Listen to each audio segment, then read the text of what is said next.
right, I think we're going to get started.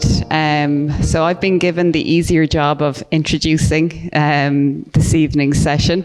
My name is Aifric O'Sullivan. I am one of the UCD representatives on the SSC for Sustainability within Una Europa. And I suppose I'm essentially just wanted to introduce our moderator, Professor Crowe, who is our Vice President for Sustainability here in UCD.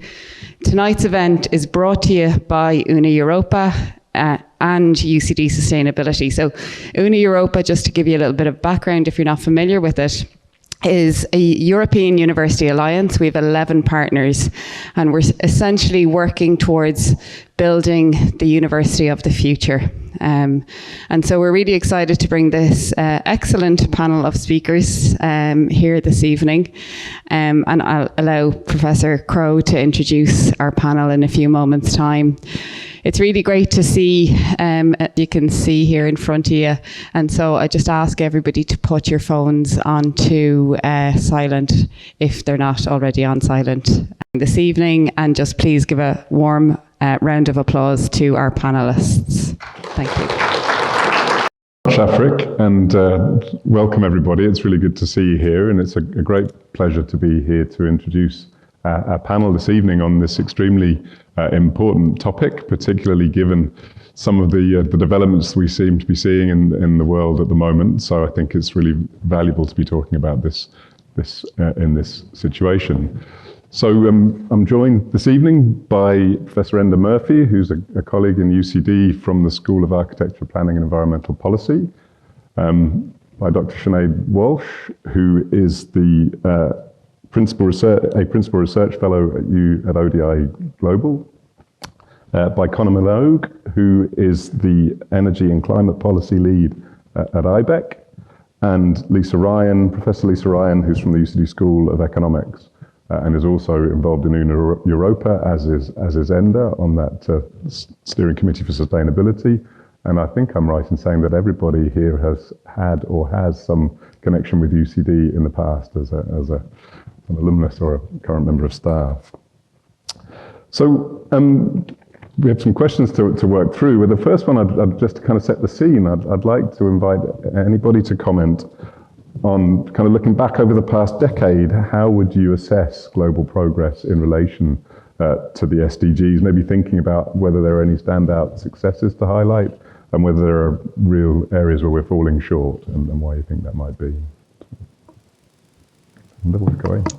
Okay.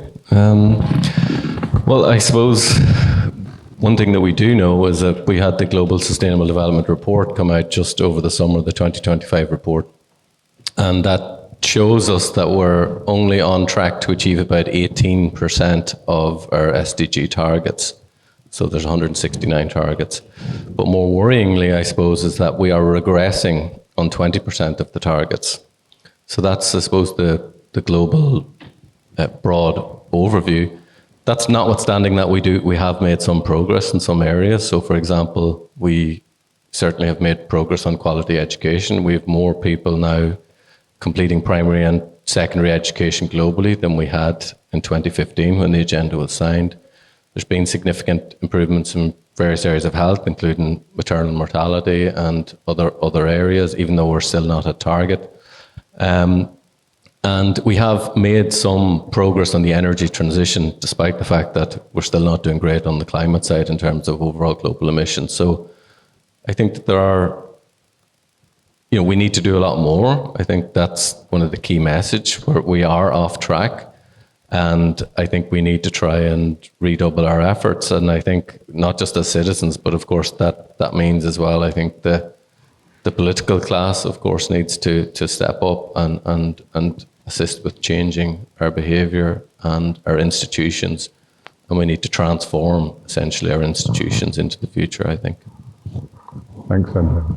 Does anyone else want to comment? Sinead? Yeah, I might just take a slightly different slant on this question, because I think the agreement of the SDGs in the first place in 2015, I think, was pretty remarkable. I mean, getting 193 or however many there are UN member states to agree on anything is really, really difficult, not to mention 169 targets and 17 goals and so on.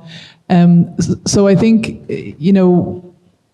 we'll talk, I know, a lot in this session about the particular achievements and shortfalls, but I think having a framework, sustainable development is absolutely massive, right, for the whole globe, and getting an agreement and having a framework to work on, I think in itself, I think was a really important achievement, and one that can be then kind of adjusted in the future. And one of the most important things, I guess, I'm old enough to remember the predecessor of the Sustainable Development Goals, the Millennium Development Goals.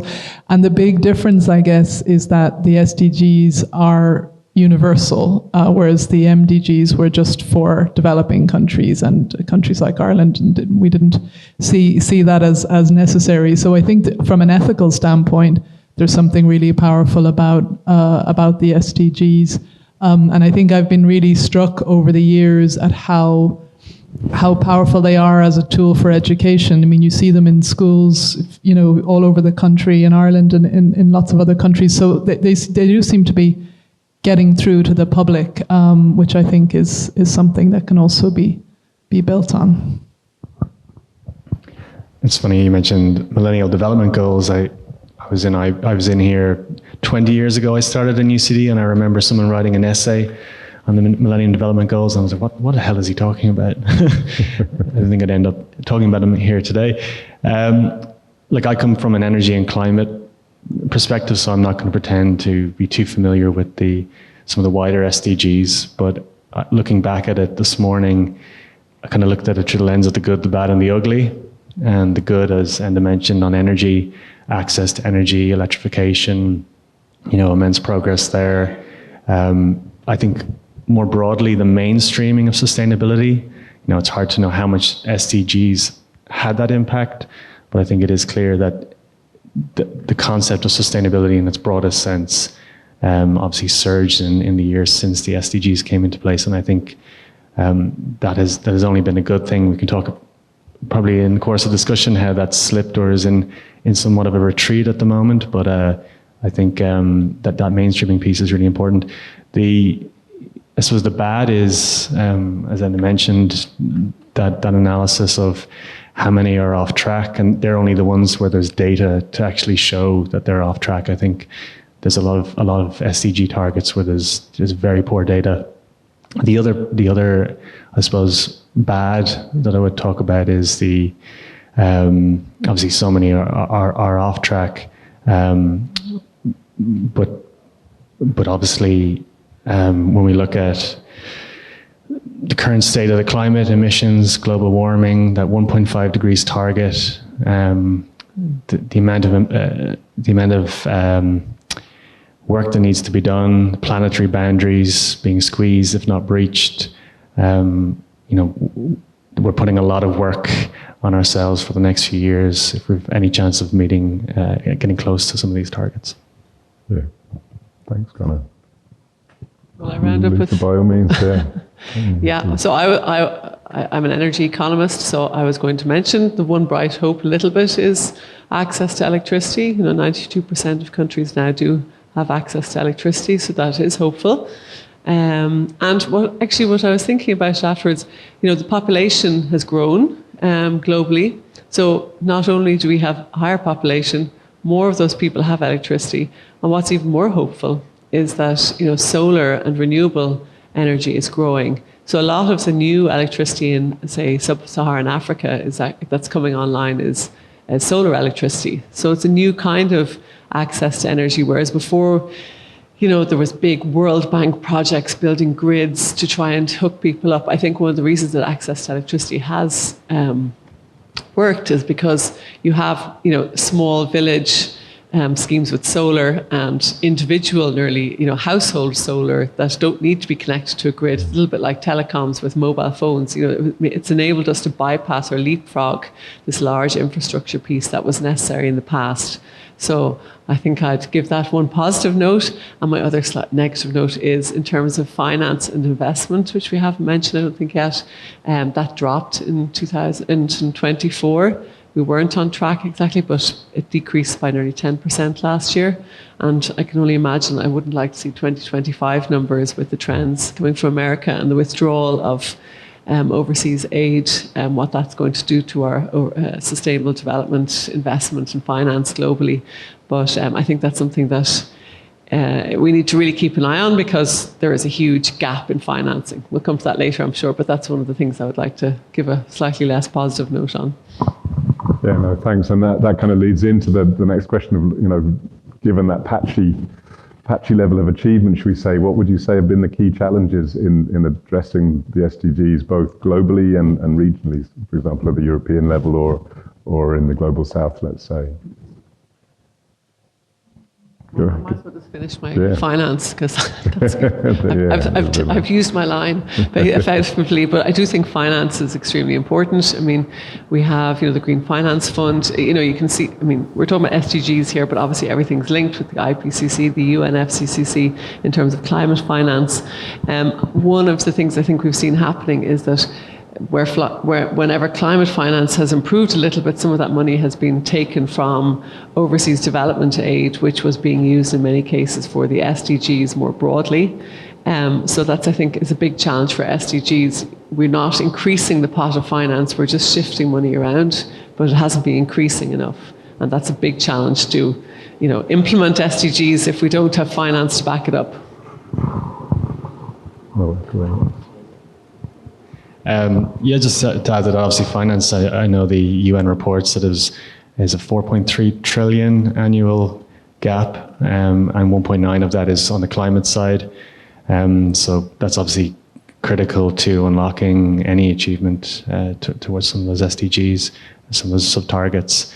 I suppose the other piece, and Lisa's comments kind of talk about the positives of electrification and some of the SDGs around economic development, particularly in the global south, but there are the inherent trade-offs within the SDGs. So extremely positive to see electrification and some of that economic development, of course, but then at the same time you have the IEA, the International Energy Agency, showing that the energy demand from that economic development is surging, particularly as the middle class expands in countries, and as there was a great IEA report on air conditioning. I don't know if you saw that, Lisa. Just is expected to triple, which obviously brings immense benefit to those that can have air conditioning, particularly as the climate warms up. But the obviously the energy footprint of that and how we manage that is a clear example of one of those trade-offs. Managing those trade-offs, I suppose one of the biggest criticisms has been of the SDG framework is everything, everywhere, all at once. The level of prioritization, millennial development goals were obviously more narrow and more focused, whereas SDGs, looking at the post-20 framework, is there a way of prioritizing that in a way that allows you to manage those trade-offs in a more systematic or strategic way? Yeah, that's a really nice point, yeah. Well, to do that, you'd have to agree.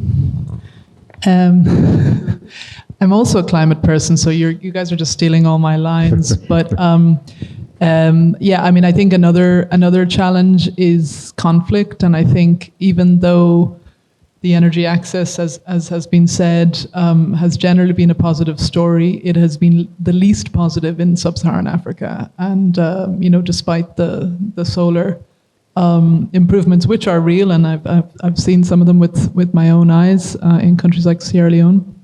But in a lot of countries in Africa that are really struggling with conflict, for very obvious reasons, then that creates a huge issue on any SDG. And I totally agree on debt and so on.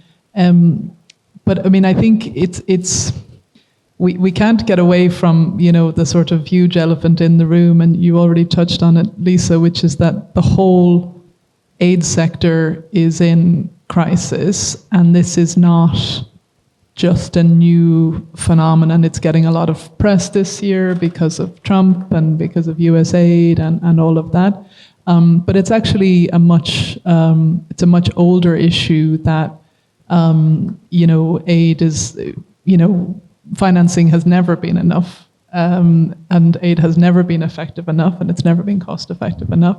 And to slightly say something slightly positive, I think this time could really be an opportunity because, people probably heard yesterday, Trump banging on at the UN and how terrible the UN is and all that kind of thing. And there is a UN reform process going on because it's 80 years old and all of that.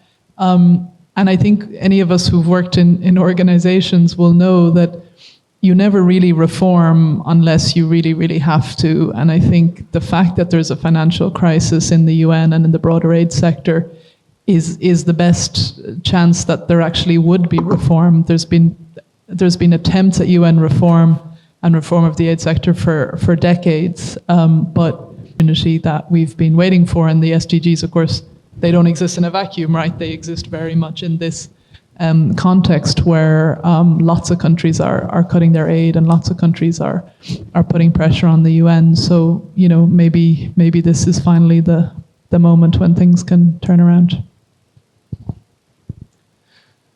Yeah, I suppose I would say that the SDGs have been a bit unfortunate, actually, I think, because don't forget we also had a global pandemic, during the course of the SDG since 2015, and that just sucked so much of the global resources to a different area, really. And I think it meant that sustainability and the SDG agenda globally and nationally to a degree had to be put aside. And I think that was a bit unfortunate for the SDGs. And then, of course, we've had major geopolitical conflict as well as a result of that. So, I actually think the SDGs have faced very, very significant headwinds that to some degree are a bit unprecedented. And despite that, we still have this framework in place that is the blueprint actually for us for achieving a sustainable future, not just on climate, but if we achieve the SDGs, we will achieve on climate. And that's really, really crucial, but right across the spectrum of how we live our lives, from the social to the economic to the governance to the environmental side of our everyday living, our institutions and so on. So a positive for me is that I think it really has been embedded, I think, as a positive framework for our future. And even though we're not achieving probably what we need to on that, it still does provide us with that framework and that springboard from which to accelerate from. And there will be also a post-2030 agenda. So, for example, there was last year, the UN Summit of the Future, there was a Pact for the Future, which is kind of a bit strange. There was a Pact for the Future at the UN last year, where all nations came together essentially and agreed on certain things in the UN, but one of them was to redouble essentially their efforts on the SDGs and the 2030 agenda to 2030. And part of that agreement was to review the SDGs under the auspices of the General Assembly in 2027. So there will be a post-2030 agenda. The SDGs are not going to go away. And I think that's actually a really positive thing that we can't forget. The SDGs are going to be around for a while more, and we need them. Because right now, it's even at the UN, it's still one of the only major development frameworks that all countries still seem to agree on. There's still not that much dissent, with the exception of the US, who has recently reneged on them. But the US is also the only country, even since 2015, who never did a voluntary national review at the UN, one of only 5 nations. So they have never been that engaged, to be perfectly honest, at the state level on the SDG. So I think there's hope, and I think there's hope for us to push for I suppose the rest of the world nations to push essentially a global agenda, which is a more sustainable one in the future. Thanks. So on that note of hope, Sinead, would you pick out any SDGs that you think may be achieved or are likely to be achieved either within that 2030 timeline or slightly beyond it, shall we say? Yeah, I stand to be corrected by Enda, who I think is more across this, but I think the only two that have a good shot are education and energy. I mean, because, there's obviously 17 goals and there's the 169 targets, so you could have some targets that are actually being, doing quite well under your goal, but then the other targets might not be doing well. So I think if you look overall at the goals, those are the best shot. And I think in terms of education, I think you said it and earlier, it's school completion rates. I think 110 million more children being then attending school than 10 years ago, which is very good. And then I think we've talked about electrification, and Lisa talked about that, and also the positive fact that so much of the electrification is renewable, which is really good. You have other, I was looking at the report that the UN came out with in July, like you have other targets that are doing well, like maternal and child mortality is down, which is great, and HIV has reduced, malaria prevention is up, but overall the health goal still isn't great. And then you have higher access to safe drinking water, which is very good, from 68 to 74%. But again, that overall goal is struggling. So yeah, I think there are some shoots of hope, but yeah, quite a lot still to be done. Thanks, Sinead. And Enda, I guess that quite a lot still to be done. Which are the ones that are most likely to fail by the most, and what kind of approaches are being considered to try to bring them forward? Well, I suppose the one that, for me, that's really disappointing recently is actually no poverty, because we've seen, increase about 10%, but still about 10% of the global population are at risk of extreme poverty, which is a regression on where it was actually pre-pandemic. So that's really disappointing. And hunger as well is also still a major issue. So there's still, I think about 8% of the global population roughly are still hungry. And that's, not improving.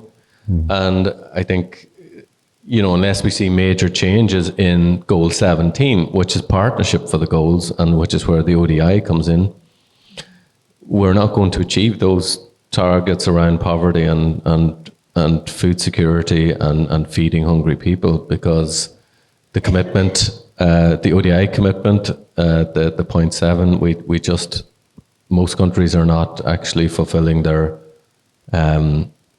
commitments on overseas development aid, and that is proving to be a real issue. I think that partnership piece, the move towards unilateralism globally in global geopolitics, is a real worry. And I think that's very difficult because the SDGs are predicated upon essentially multilateralism globally to achieve them. And so I think unless we see a shift, and hopefully we do see a shift into the future back towards multilateralism, which was actually a commitment and pact for the future just 1 year ago, but the world has changed quite dramatically since then. There was a commitment and pact for the future to enhance and strengthen multilateralism for achieving the goals. But that looks much more remote 1 year on than, to be perfectly honest, than it did this time at the General Assembly last year. So I think those are the areas that I think are really crucial, because partnership is something that cuts right across the goals. And in particular, though, that ODI piece is important because it will affect, in particular, SDG 1 and 2, which are almost the basic, the basic pieces of human development, I think. So, Conor, we've been mentioning slipping in the conversation around the influence of the pandemic and the influence of the kind of shift to unilateralism and the kind of the geopolitical environment, the geopolitical conflicts that are taking place. To what degree have those been reshaping the way business has been thinking about the sustainability agenda and altering its priorities, perhaps? Yeah, so it's interesting, and as kind of taking us back through the COVID period and how the world changed so significantly. From my perspective, while resources were certainly moved away from sustainability actions, I think that period was actually very positive in the business community, an awareness and an uptake of sustainability and the mainstreaming of sustainability into business. So, like I remember thinking back to 2019, Ibec is a business organization. We've members across nearly every sector of the economy. And even back then, the interest and awareness would be quite limited to some sectors. But then in the 2 or 3 years, particularly during COVID, the appetite for information, learning about sustainability, about the SDGs, about emissions reporting, life cycle analysis of emissions and products, that just surged dramatically. And I was in meeting sectors within Ibec's family that I had never met before. And I was in this feeling that things are all moving in this obvious direction. And I think that hasn't gone away. I think if you look at the SDGs and the concept of materiality, business understand that now. I think there was certainly at one point a risk of, there was cases of greenwashing and what you might call a la carte sustainability, where a few SDGs were chosen as the ones a particular organization might lean to. But the very concept of materiality and double materiality, of really honing in on what you are responsible for, or what's important or relevant to your organization, I think that remains robust. So I think those years are not necessarily a black hole. I think a lot of positive developments happened then. I think obviously the last 12 to 24 months, we've seen changes. The investment climate has obviously fallen off significantly, which is obviously key to delivering so much of what's needed in terms of not just climate, but other SDGs. But what's, I suppose, really worrying at the moment is the business case. So there was a point, I think I could stand here in front of a room and say, this makes absolute business sense for you to make these significant investments in your organization. But unfortunately, at the moment, that is not, in the long term, yes. But in the short to medium term, the costs of doing business, the investment climate, the consumer, I always doubted how influential the consumer was in putting sustainability over value and brand. But I really think businesses are very conscious of cost and competitiveness, the global environment, how things have changed. There are positives though from this. It sounds very negative, but I think the positive is businesses are kind of waiting it out. They haven't, things like CSRD and CSDDD, these EU reporting requirements are changing. I think, Ibec had its Sustainability Leaders Forum last week. The mood is still quite strong, and it's really a sense of kind of waiting this period out. And from an Irish perspective, we see nothing but opportunity here, that business imperative, that economic imperative for Ireland on a climate perspective and getting away from fossil fuels, investing in our energy efficiency, it's all opportunity. So we're quite fortunate that they're still very much tied together.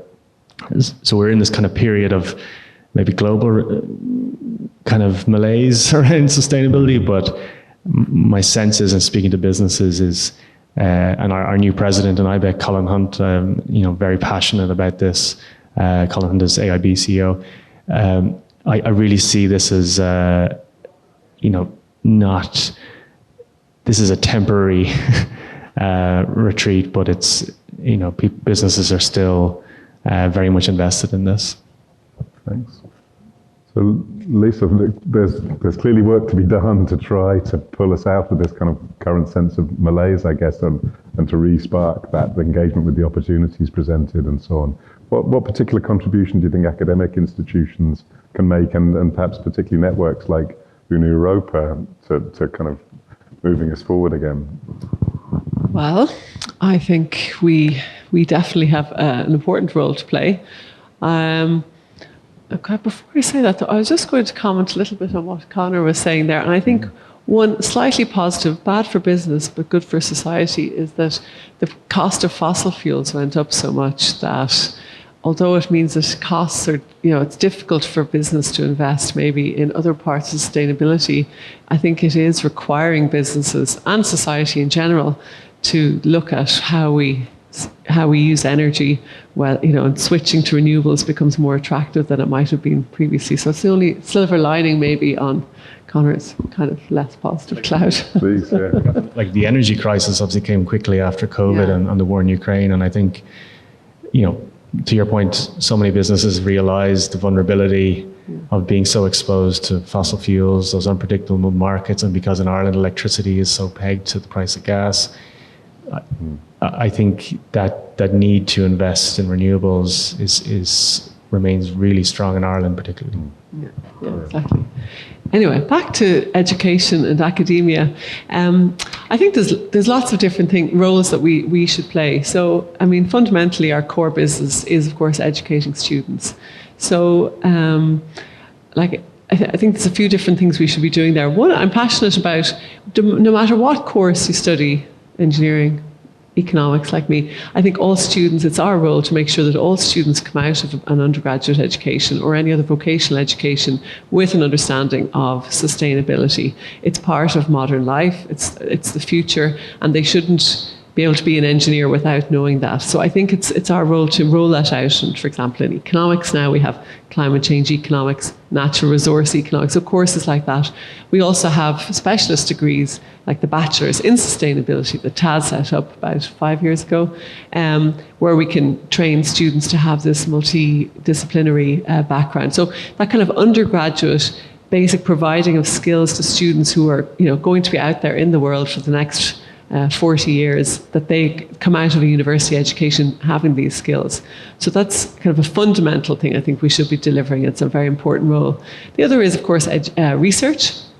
As an academic, I should spend 40% of my time teaching, 40% of my time in research, and 20% administrative, unfortunately. But anyway, the 40% though in research, universities are at the frontier of trying to find solutions to questions for modern life. Sustainability, as it affects all of us, it's in a high-income country. We have, I think, a responsibility to be making sure that we are carrying out research in the areas that are going to be very important, like sustainability. So a key role of ours is to make sure that we carry out research that are finding solutions to, for example, I work a lot on renewables with the engineers. They're looking at technical ways of integrating higher shares of wind onto the Irish system, onto any electricity system. We talk about, we just need to put more renewables on, as an example, but there's actually quite a few technical challenges with putting higher than 40% like we have right now. It needs a requirement in changing the way your electricity runs. So those kind of finding sustainability solutions is very important. And then we have, of course, policy making. And we will come back to that again, but as academics, our research and our teaching, we're in the luxurious position of spending a lot of time on it, becoming experts in these areas. It's our responsibility then to provide evidence and research to help influence policymakers to make sure that policy is evidence-based and that it goes in the direction that is going to increase sustainability globally and not do anything else. So I'll take those 3 points to begin with. Fantastic. Thanks, Lisa. Just to add to what Lisa said, I think it's a really good overview, and I think there's something else beyond the undergraduate piece that we can do as well within the university, and that is, it's that sort of lifelong learning, that professional development piece for people who are already in professional occupations. I suppose the changing the future in sustainability terms will, I think, ultimately lead to some form of labour market rupture or reskilling in a whole host of areas. We can even see that already in most areas now. There is some aspect of sustainability knowledge required in almost every sector. And a lot of the workforce, the labour force that exists at the moment, may not have those skills because they may have legacy degrees and legacy education which did not incorporate those key components of sustainability into their education. So I think that our role could be to provide that missing piece of professional upskilling, professional development, and retraining of a labour force that will need it into the future, I think, as well. Thanks, Enda. Yeah, and I guess the other piece, maybe Sinead, you'd like to pick up on is what changes do you think are needed in the governance systems to help kind of stimulate and drive sustainability forward and policy? Well, there's what changes are needed, and then there's what changes you're likely to get. I mean, I think it's important to be very strategic about what we look for at the moment, because quite frankly, lots of stuff is just not possible in the international governance context. So I'll give you an example. I do a lot of work on adaptation finance, so how to sort of finance kind of the sort of poorest countries, the least developed countries, the small island states, to adapt to the climate impacts that they're facing. And we're all, of course, as usual, preparing for the next COP, which is in the Amazon, actually, in Belém in Brazil in November. And we're trying to think of what could we actually get for adaptation finance at the COP, because, the gaps are absolutely huge. But actually, I've been arguing that there's a lot of people, particularly in civil society, who want to push for a new goal. So we had a doubling of adaptation finance agreed in Glasgow in 2021. And there's a push now, we need a new quantitative goal, we need another doubling or a tripling or something like that. And I'm actually saying, I don't think we should go for a quantitative goal, because what we would agree would be so low that it would actually be counterproductive at the moment, because, the US has disappeared. Now, they were never great in many ways, do you know what I mean? They there were a lot of promises that they made for financing climate and so on that didn't materialize. So I don't think we need to overstate that, but still they are a significant player. The UK is cutting aid, Germany is cutting aid, et cetera, et cetera. So I think we need to be strategic about what is actually achievable in this context.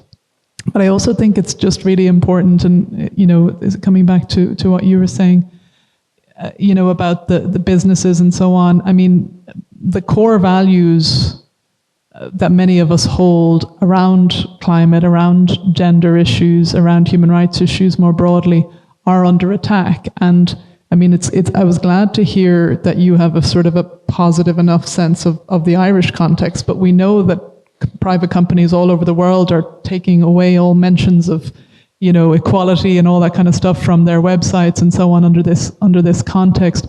So I think one of the things we need to do, and I do think actually the Irish government's pretty strong on this, is really just hold very firm on those core values, because otherwise they are likely to be kind of disappearing and declining under our watch. But I think one thing that I would highlight relates to the kind of intersections between different areas. So the financing context is not a good one. Like, let's just be realistic about that. Like, you can call for A, B, and C and whatever you want, but you have to recognize there's just very limited kind of new finance for these kinds of issues.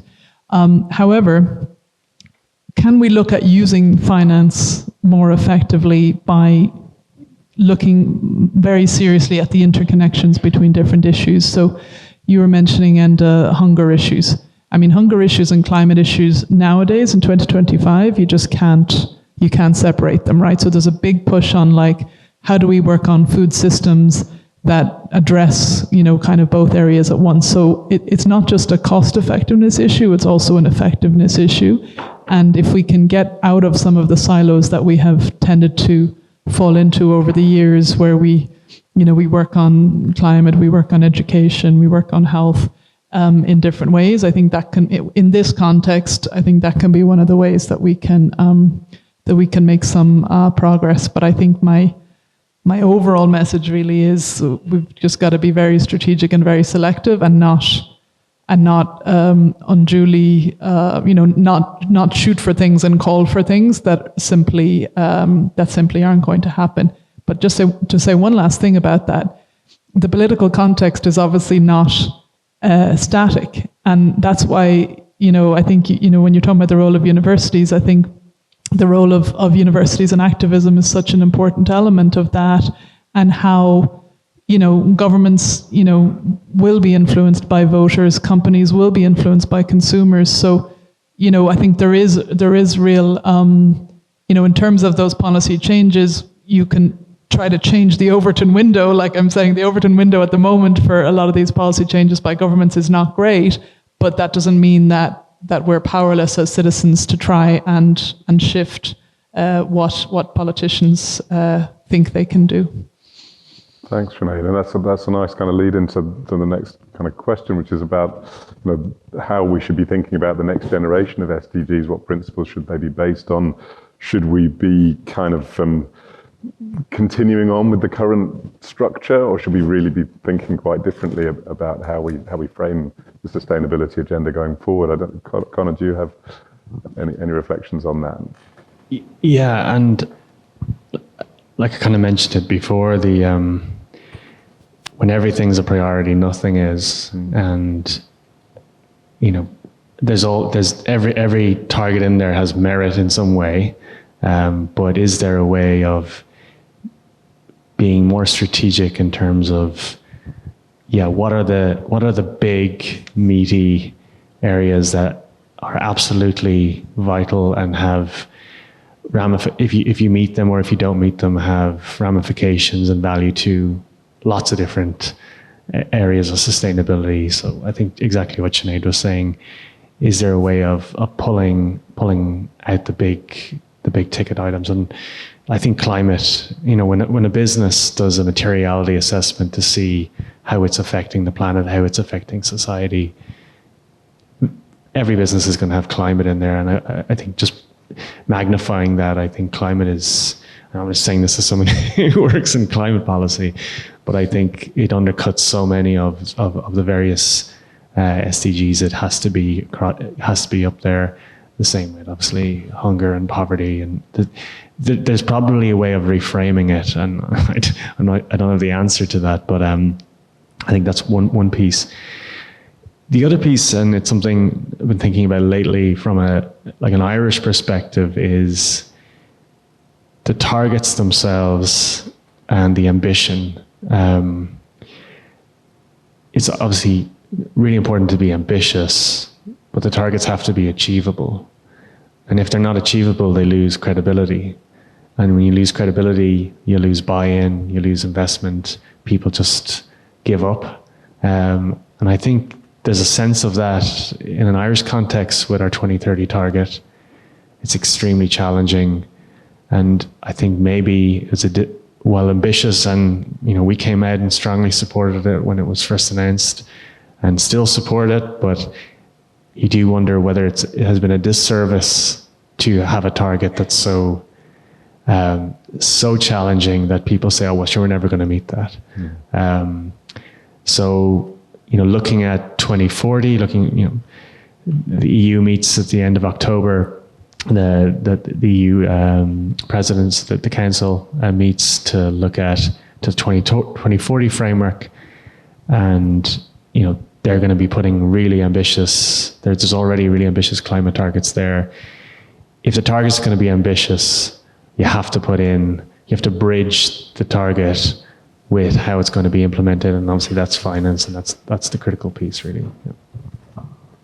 Does anyone else want to comment on that kind of future look about how we rethink of the SDGs? Yeah, well, I suppose one thing I'd say is that we know that the post-2030 agenda will change, I think, because there's targets in there that relate to, things like ratification of agreements and so on, global agreements that are already in place. In other words, things that we have achieved or we may be close to achieving. So I think that there will be probably some element of rationalization of the goals. Mm-hmm. It's really, I don't see huge changes, but purely from a pragmatic sense, because I know that there will be reviewed by the high-level political forum, which is the forum, that really protects them. So my guess is if they're reviewed, it will be a bit more tinkering around the edges, certainly, on targets and so on, rather than a full rethinking of the framework. And I think that rethinking the framework is wrought with difficulty as well, because you do have a framework that people have, connected with, very much so. And I think changing that framework risks, isolating people to a degree. And I think it risks their future engagement with a post-2030 agreement. So I think, for me, I'd still like to see the 17 SDGs, but maybe we think about how we can rationalise some aspects of the targets. Because at the moment, it's 169 targets, there's 231 indicators, and actually there's about another 120 data points to that. So you're talking about 350 data points associated with monitoring the SDG framework, roughly. So it's complex, and it is a bit, unwieldy in that regard. So I think if we could find a way where we could look at the interlinkages in the goals, and where we can rationalize and measure those interlinkages in a more efficient way to reduce the number of targets, then for me, that's what I would like to see. Very technical answer, but I think it's important. Yeah, absolutely. I guess we've emphasised a few times the importance of partnership in this, and I guess, does anyone want to kind of reflect on the need for partnership, I guess, between different sectors, academia, the private sector, the public sector, and NGOs and so on, and also, I guess, the partnership between the global north and the global south? How do we foster that kind of partnership and bring it to bear effectively on achieving SDG goals? I mean, maybe only one thing, which is that, for the financing of the SDGs, but also in general for climate finance and development finance, there's always this call in all of these declarations and agreement that there needs to be more private sector finance and there needs to be more blended finance and all that kind of thing. And it just never seems to happen. I don't know if you have views on this, Conor, but I think, we need to, I think we need, there's slightly going off your question, Taz, but that's probably what I've done with all of your questions. I think we need wealth taxes, frankly. I think it's just ludicrous, the level of inequality that we have at the moment. And I think it just underlies all of this talk about SDGs is just the enormous inequalities that we have, some of which, of course, were helped by fossil fuel production and all of that. But I just think we can't continue just to have this really woolly language around, everybody. Like, I have to say, Goal 17, I struggle with it because, I'm not a big fan of fluffy, woolly language. And I think inherently, when you have a goal about partnership, it's going to have that kind of broad language, and I totally agree with the principle of it. But we just keep saying the same thing. We need all sectors to work together. We need the private sector. And then when it actually comes down to it, it's just the same old governments, and the same old sort of subsection of governments as well. There are very wealthy countries that are not, contributing to the aid sector, for example, because they're traditionally, they're not part of the sort of traditional group of the sort of, the European and a few other Western countries. So, I think we just need to be more honest about that, and kind of more, not just think that because blended finance hasn't happened that it'll suddenly just start happening because we call for partnership, but actually have a more clear-eyed conversation about financing. Well, I suppose I would slightly disagree. I think partnership is one of the means of implementation of the SDGs. They're really, really important, and there is some woolly language in SDG 17, but there's also a commitment to ODA. Like there is a very specific commitment to ODA, and that is the spirit of partnership, that it's not just about the woolly stuff. It's also about the financing for partnership. And that's the core aspect of the means of implementation of the SDGs. But I do agree that we need to sometimes call a spade. So inequality is a huge issue. And my worry around inequality in particular is that, we've major technological transformation ongoing. And I think a lot of that is being privatized. Those kinds of major, what I would consider in the past, state infrastructure, essentially, like when we used to roll out telecoms and so on. But the digital infrastructure that's been rolled out now, which will enable us into the next century, is mostly privatized. And that's actually, I think, quite a significant change historically. And that's why you're seeing huge gains, I think, accrue to a handful of individuals in those sectors globally. And something needs to be done about that. But I think broader, inequality, of course, it's the root of all social evils. I think we know that. And it's in the SDGs. There is an SDG in reducing inequality. And we're not doing it. And that's the truth of it. We're not doing it. Global inequality is widening. And that needs to change. And how it changes, I don't know. In the past, it has changed in ways that are violent and through social unrest and social upheaval and so on. Historically, that has happened. And I don't think anyone really wants to see that. So I think we need to try and, reduce inequality to protect as well the future of what we have. Anyone else? Well, I was just going to make the fundamental point on the partnership that, although I think it's very difficult to achieve, unless you have all the sectors, the private sector, the public sector, working together, you get the situation where kind of this whataboutery, the individual citizen says, there's no point in me doing anything because, it's all the pollution's coming from industry, for example, or, so I do think governments have to step up and governments have to make rules that then, make the private sector, which historically don't usually do anything unless they're made to, even the kind of the sustainability thing did come from initially from some laws around things. And I think when then individual citizens see private sector and laws coming, they're much more likely to do things themselves. But it has to be that partnership and this feeling of trust. I think that's one thing that's really breaking down at the moment globally, is this feeling of trust, also between global north and south.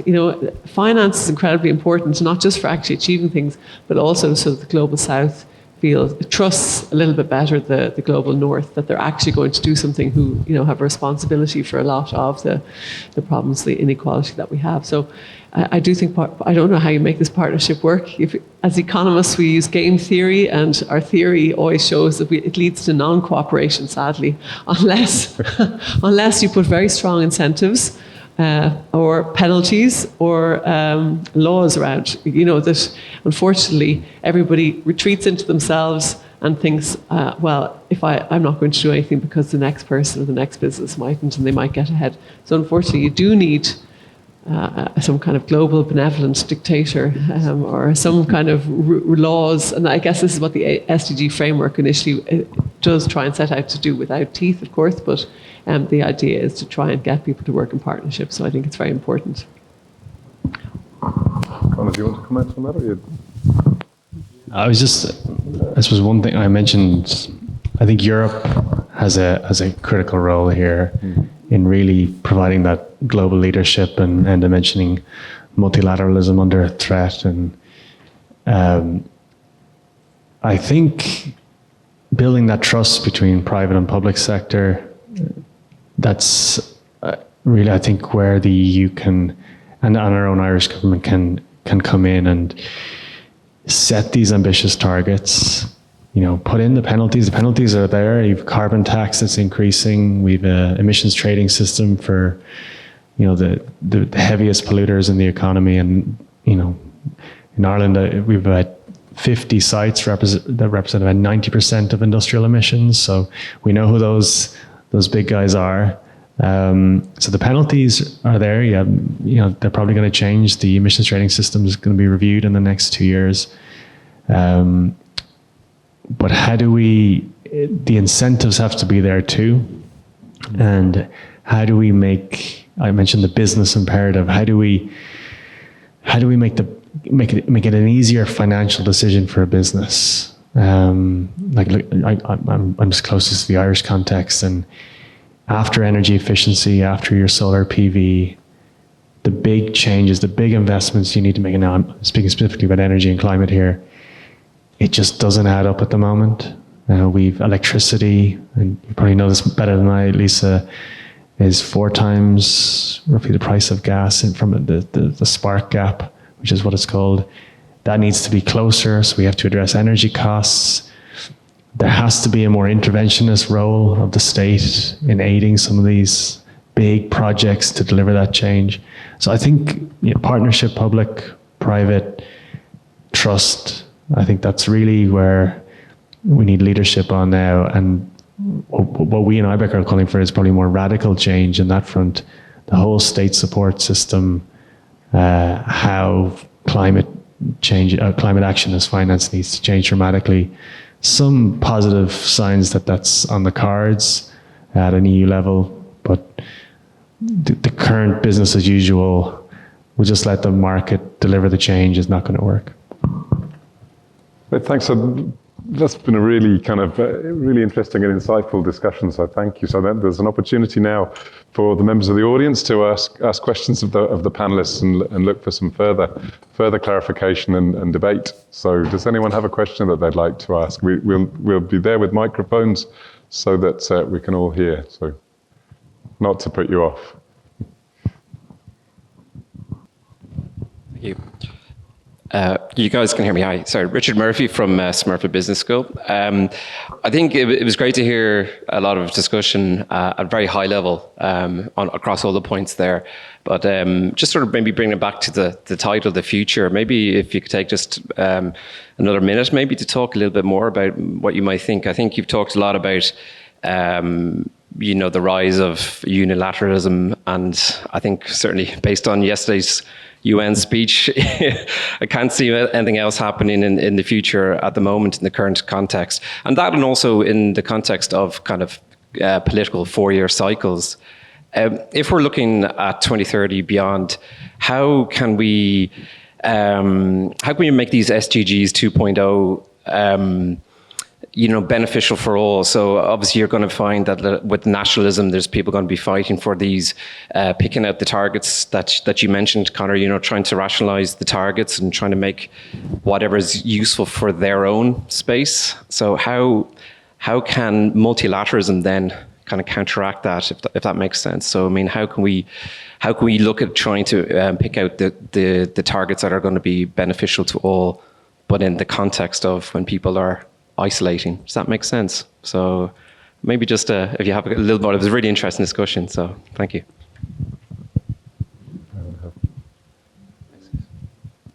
I mean, it's a very good question. I mean, we do have, as you say, the rise of nationalism, and even in this country, anti-migrant sentiment and racism, I think, having risen and maybe still on the rise. And I suppose, I mean, I was just thinking, because, Conor, you were talking about prioritization. Like, this is such a deeply, deeply, deeply political process. Like, some of you may remember, Ireland was very involved in getting these agreed, the SDGs in 2015. The government co-chaired the final kind of political agreement with Kenya, and it was unbelievably difficult because it's all very well to say we'll prioritize, but then when you start deprioritizing, there's a lot of people who get very, very annoyed. So I think we need to take that into account, and maybe like one way to sort of address your question is, it is about mobilization. Like, governments need to get the message from their populations that they are interested in more than just what's going on and the housing crisis in Ireland and that kind of thing. Like, governments need to hear directly from voters that these broader international issues are of concern. I mean, there's the point of how interconnected everything is.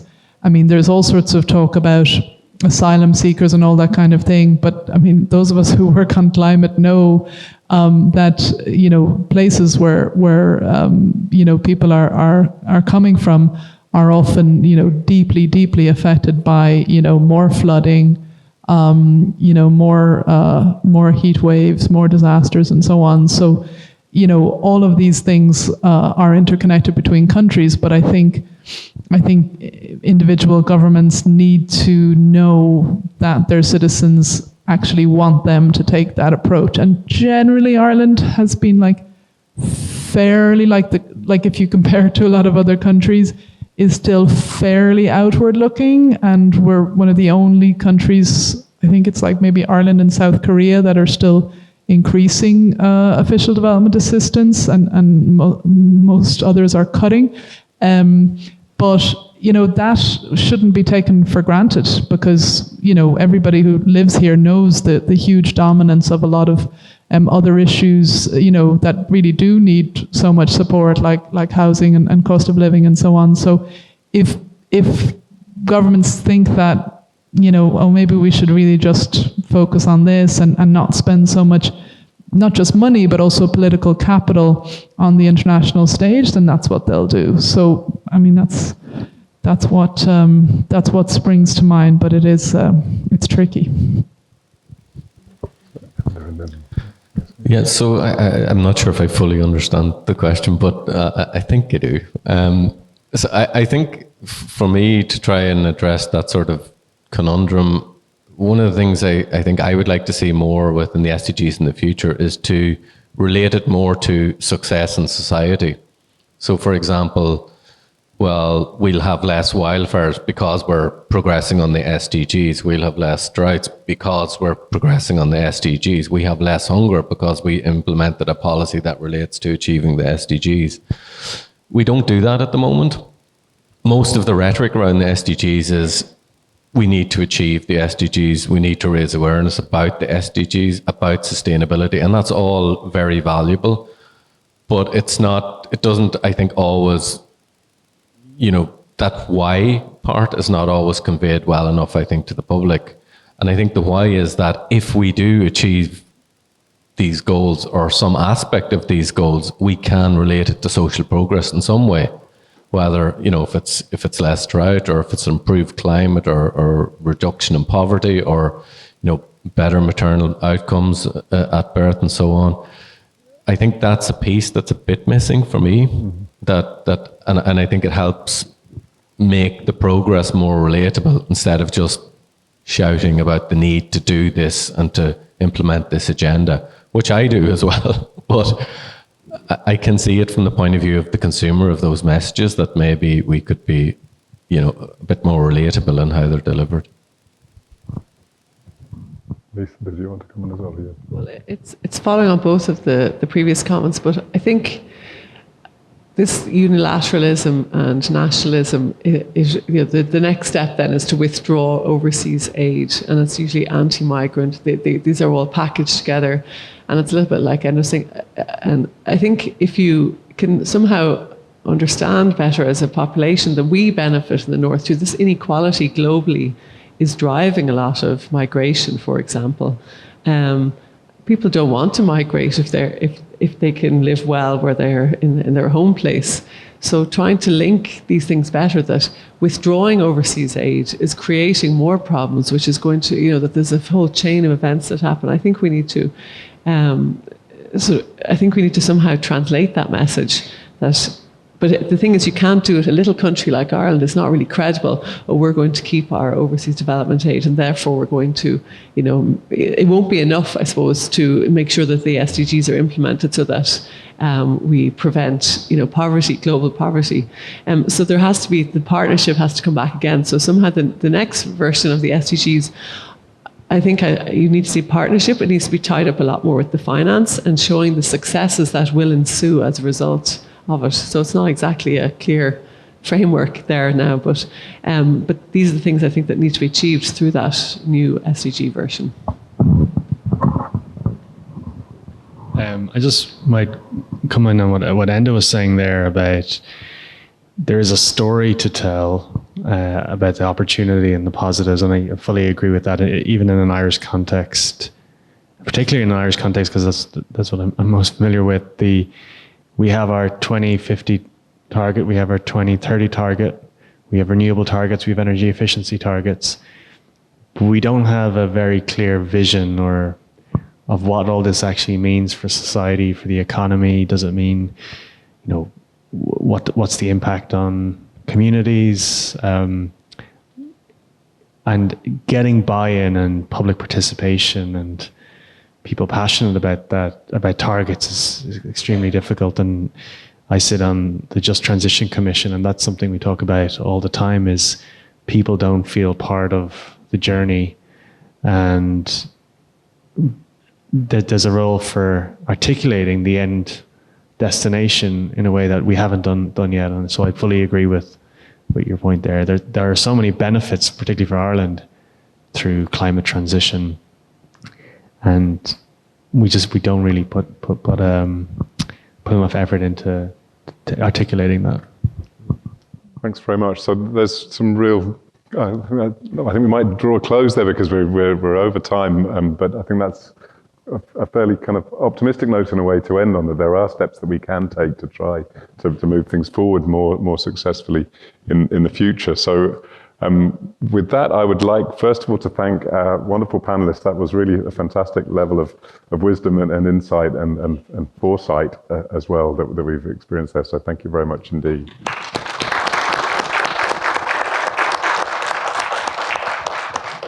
This is one of 40 events that's been taking place in UCD this week for SDG Week. So I would also really like to thank the team, the UCD Sustainability team behind that. So there's been a number of people working very, very hard. So I won't call everybody out, but great appreciation for all that's gone on. And there's been a real kind of energy associated with that. So this is part of that telling the story and trying to encourage everybody else to tell the story and frame the motivation to act in this space. And I'd also like to thank Sylvia and the Una Europa team from UCD Global for their role in organising this event, and the terrific AV guys that have served us so well. I'm sure you've all been able to hear every word and every cough and every mumble. So thanks very much indeed for that. And finally, thank you very much for coming and taking the time. And I hope it's provoked some thought and reflection, and will stimulate you to think about how you and your colleagues and friends can help to move the dial in this very, very important space. So thank you very much indeed.